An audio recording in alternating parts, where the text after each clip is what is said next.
Hi, my name is Jim James, and if you've been thinking about producing a podcast, then today's episode of the Speak PR podcast is for you, because this is my 280th podcast, and I've been producing this show from my studio, aka the TARDIS, aka the Garden Shed, since June, and this is my 280th episode.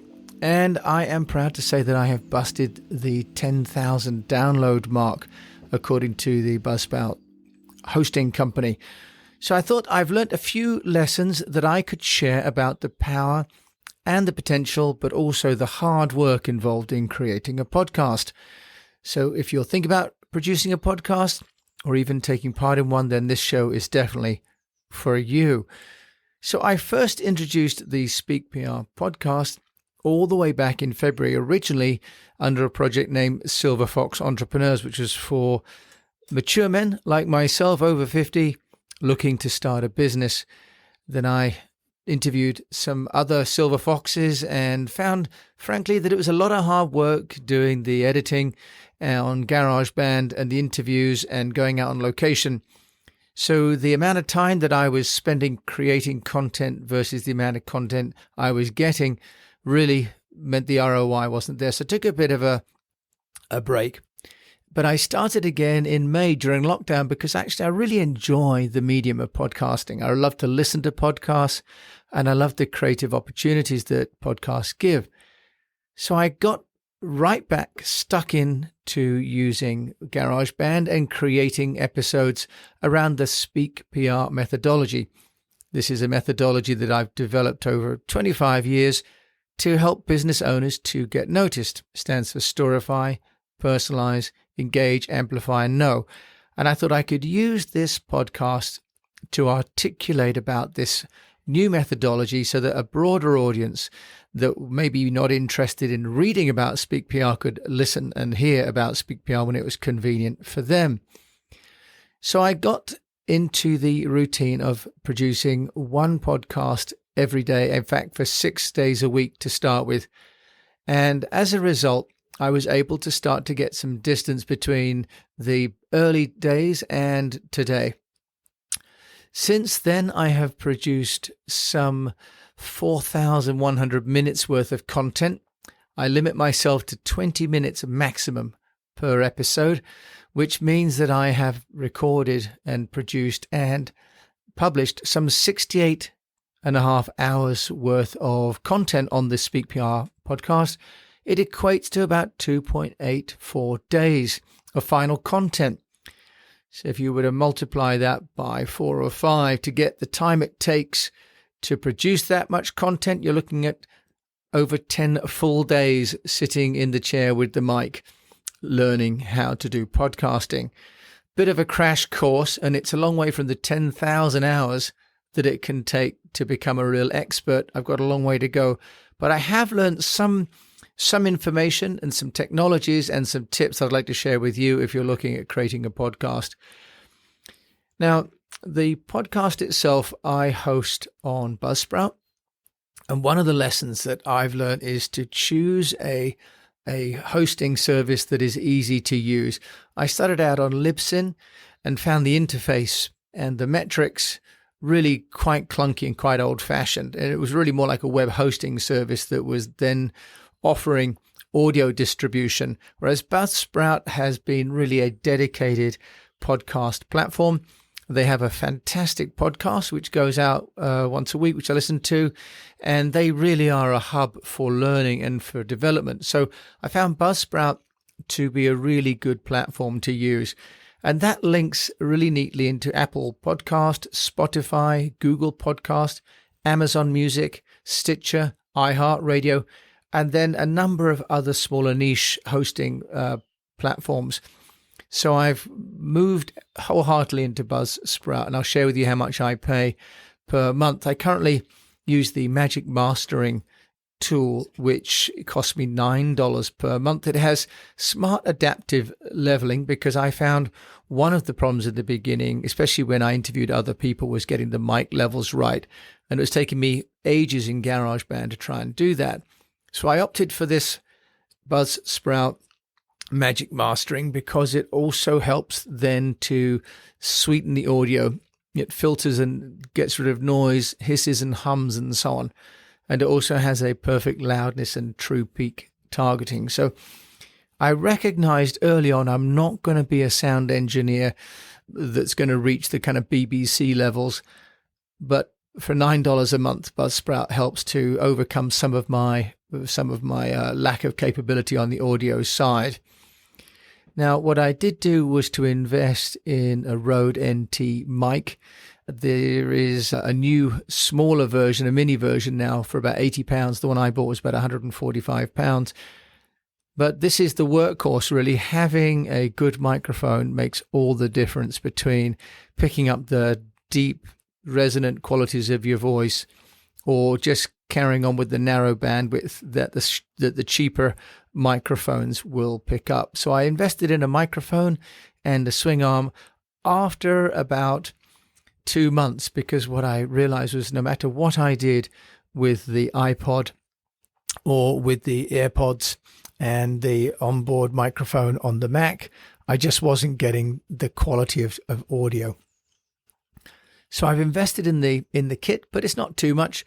And I initially used my AirPods, but the Røde NT has got a nice feature where you can plug the headset jack into the microphone, so you can actually hear what you're speaking into the microphone through your headset in real time. And this avoids distortion, and it means that you get a much better sense of actually what the sound. This is, of course, why in studios people have microphones on, because you also avoid the feedback loop where you're speaking to a microphone, it's going into a system, and the microphone is picking up both what you're speaking and what the system is playing back to you. So that has helped on a basic level to get the technology parts correct. And then just recently, because of my birthday, my wife bought me a pair of Beats headphones, which are fantastic because I broke my last ones. So £200, but it could be done less expensively to get set up with the technology. Now, I have been running content as Speak PR, but then I found after a while I was getting a bit exhausted with that content, but also kind of revisiting the same content. Isn't that interesting? So I started to reach out to people to have some interviews.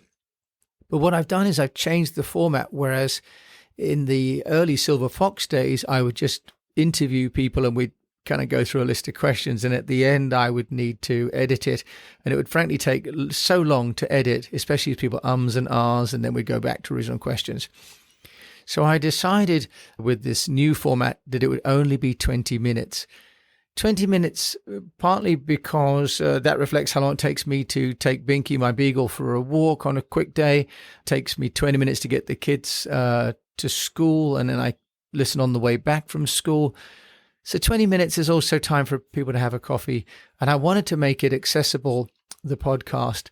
And later on, when I share with you the statistics on the devices on which the podcast is being listened, I think that's been followed out with the statistics. So I also found that by making it 20 minutes, it made my editing much easier. It means now that I have basically the interviews with people on a who, what, why, where, when, and how, the old 5 questions. And you can address those within 20 minutes quite easily. So one of the lessons that I've learned, one of the things to share with you if you're looking at doing your own podcast, is to make the output fixed. Set yourself a target time, because if you do that, it makes a lot of the production questions easy to answer.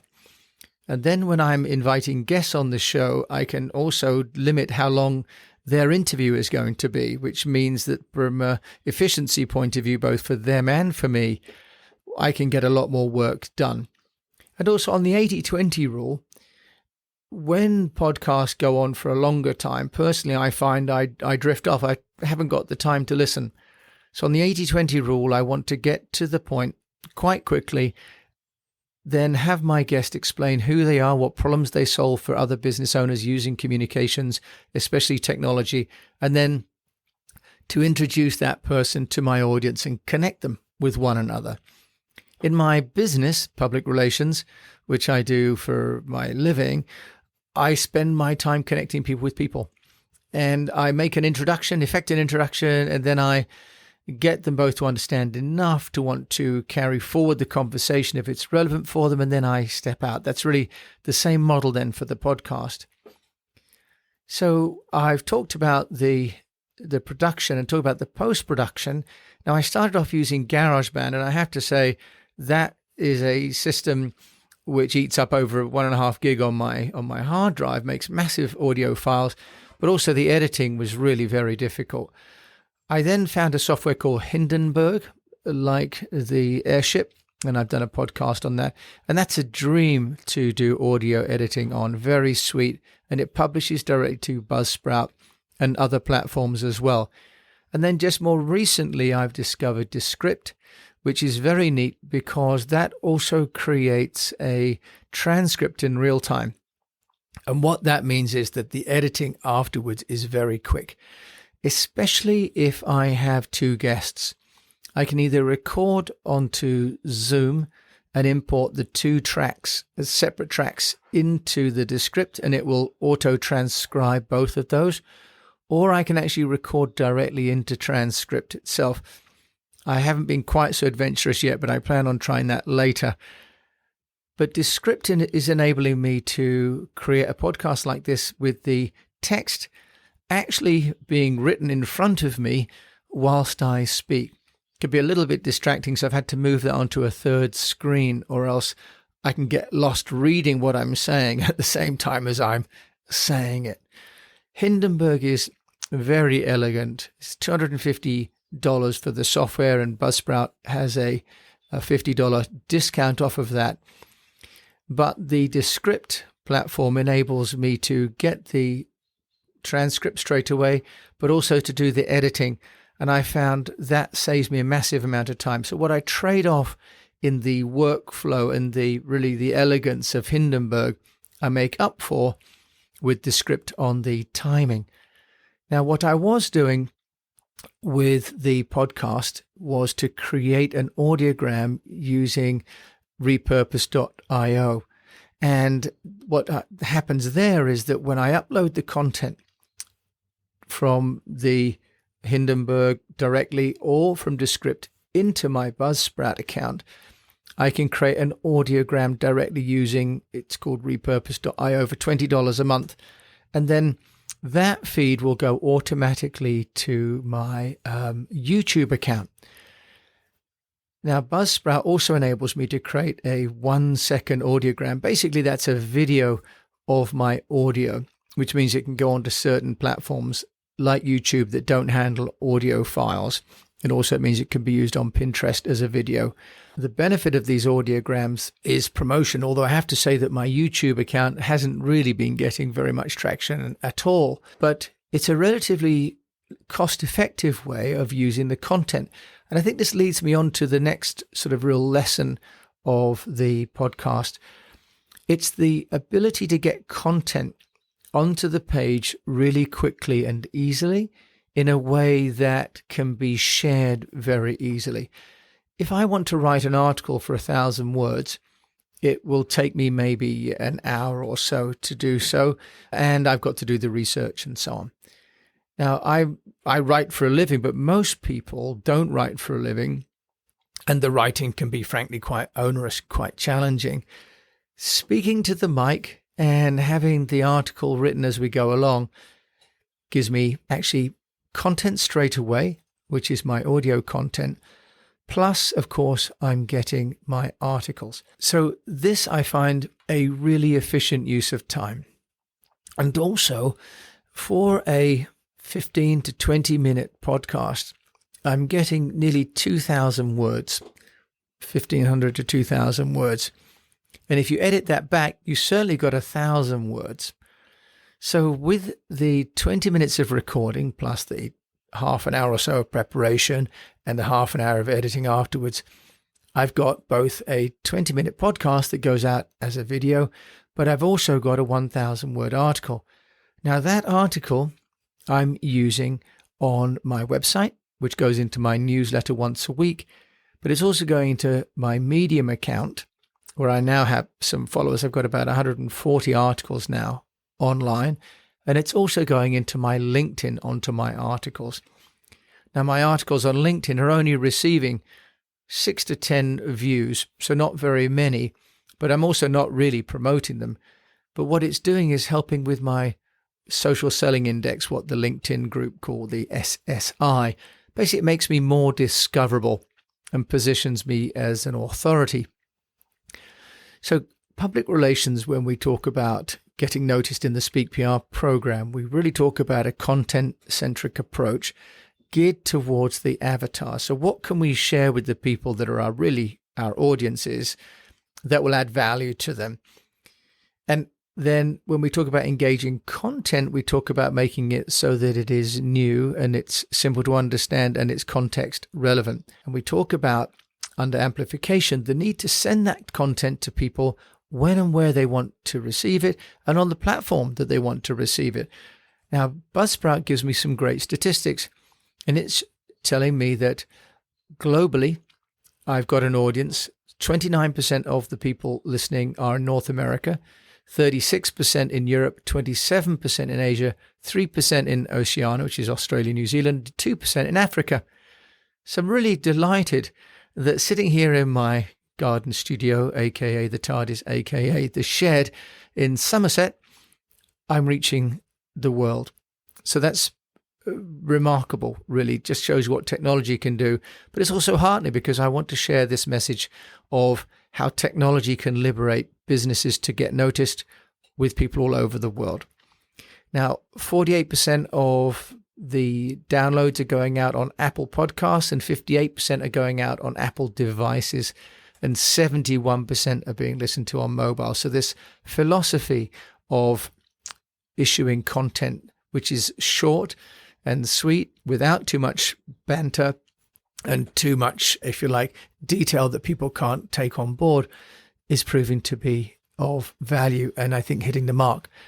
Now, what's it all costing me? It's costing me $267 since February the 4th. So in a year, it's cost me less than $300. I've upgraded the amount of storage, so it's got a little bit more expensive, but it's certainly sort of $20, $21 a month. Now, what about the monetization? Well, I've included now a link to a group called Prospectin, which is a French LinkedIn platform, very nice in English language, of course, to Trylately, which is an AI content generation platform out of the States, and also to Earth.ai, which is an analysis software out of Japan. Plus, I'm promoting my own Speak PR podcast. So the cost of $300 to share all this knowledge and to introduce these other platforms is, I think, quite good value. In time, when I get my downloads up, then I will be able to start to monetize and take some money back. And I've actually added a fund this podcast because you can actually add in a PayPal link, which I've done. So just thinking now as I draw to a close, because I'm reaching my own limit of 20 minutes and talking, key learning, content has to be frequent and consistent. There is a need to include transcripts because native discovery of podcasts doesn't work. People don't just find them, they have to read about them and then they go to them. But there is definitely an audience for all kinds of content. And I'm now reaching out to people around the world that have got their own podcasts so I can be a guest on their podcasts and promote this, but also have those people on my podcast so I can grow via sharing through their communities and them through mine. Okay, so there we have it. And 10,000 downloads and 280 episodes, some things that I've learned from running the Speak PR podcast, which I hope are of use to you. And thank you for listening, because I do this for you so that you may find some of the things that I know of use and help you in your daily work. Do let me know if there's anything else I can answer for you. My name is Jim James and my email is jim@eastwestpr.com. In the meantime, I wish you well. I wish you the best of health and that you have a sustainable business. And if you've got lots of time during lockdown, then tune into a podcast. And if you think about the ways that you might benefit from a podcast, even jump on the mic yourself. In the meantime, then, I wish you all the best.